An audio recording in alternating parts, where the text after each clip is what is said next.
So today we're going to be installing a new third brake light in this truck right here. So I jumped on that Jungle website and got myself a smoked LED third brake light. I'm going to go ahead and pop this old one out and get this one in. I will show you the before and after. So old one is out. Got the new one out of the package. These look like a couple little grommet washer type deals to go around where the screws pass through the body of it. Obviously this is the perimeter for the back. This I don't know. Maybe it gets kind of laid in there as an extra layer of protection. I don't know. Doesn't look like it could really, I don't know, maybe along the bottom here. We'll see. Has this resistor.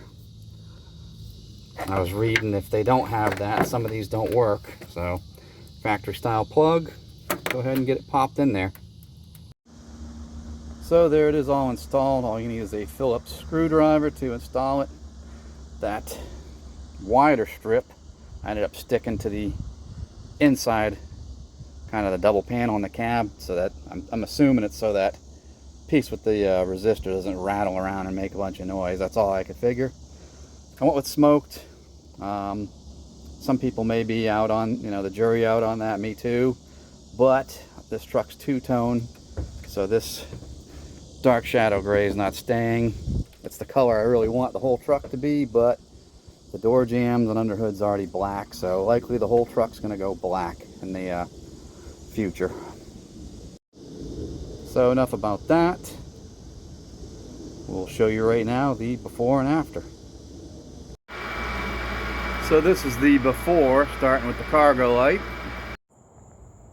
So here's the after with the new third brake light cargo lamps. Quite bright, and pleasantly surprised that it aims into the back of the bed. I saw complaints about some of them not doing that. And then this is obviously the brake light. Here's the after with the third brake light. Hopefully that will keep some of the village idiots from running in the back of my truck at night. Those are non-LED versus that is why I backed up to kind of show you that contrast. So what do you think? Love it? Hate it? So far, I mean, it's decent.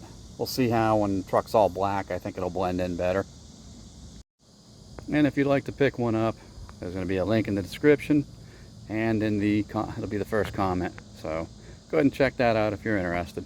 I will obviously in the future update, good, bad, or ugly, whether it leaks or if it craps out in short order. So stay tuned for that. Like, share, subscribe, follow along for all the GMT 800 things that we do around here.